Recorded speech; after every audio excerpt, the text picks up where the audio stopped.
Chapter 4. We resumed our work next morning with renewed zest, having banished all fear from our thoughts. On the morning of the second day, we were working on some of the figures carved in the rock of the canyon wall. Suddenly, our attention was drawn to the village sentry, whose position was across the canyon at a greater elevation, affording a much wider outlook. Through our field glasses, we saw him signal the village. Soon, the villagers were hurrying to and fro, evidently seeking protection in the great gorges deeper in the mountain fastness. All the inhabitants were deeply agitated.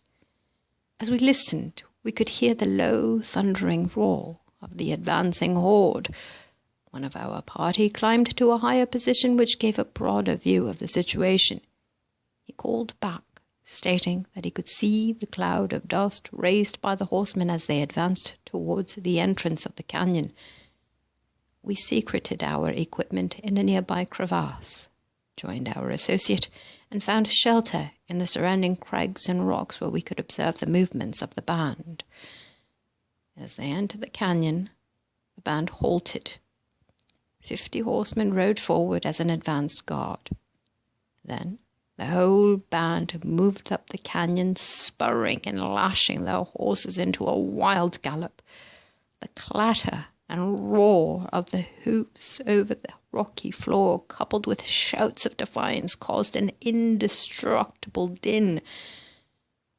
Had it not been so tragic at the time, it would have been awe-inspiring to witness this great body of horsemen sweeping forward.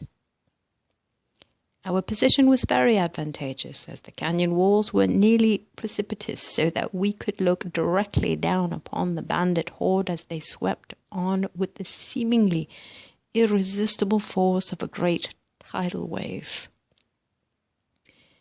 The advance band of intruders had swept past our position, and those in the lead of the main band were fast approaching. We had turned our field glasses on the little village for the moment and observed that it was panic-stricken. One member of our party working on the ledge stopped work and was watching the advancing band. We saw him turn and look through the door leading to the entrance of the center room of the temple.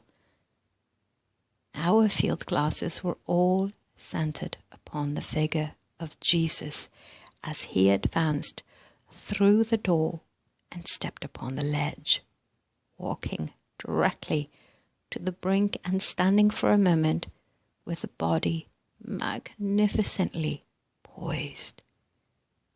The ledge was about 800 feet above where we were concealed and nearly 3 miles distant.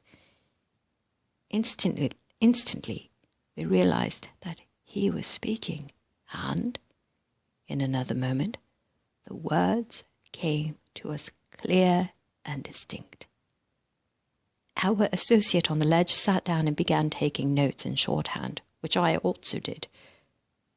Later comparison showed that we heard his words distinctly above the din of the advancing hordes. We were told that he did not raise his voice above his natural, well-modulated tones. As Jesus began speaking, a perfect calm came over the entire village and its inhabitants. These are his words, translated into English by Jesus himself.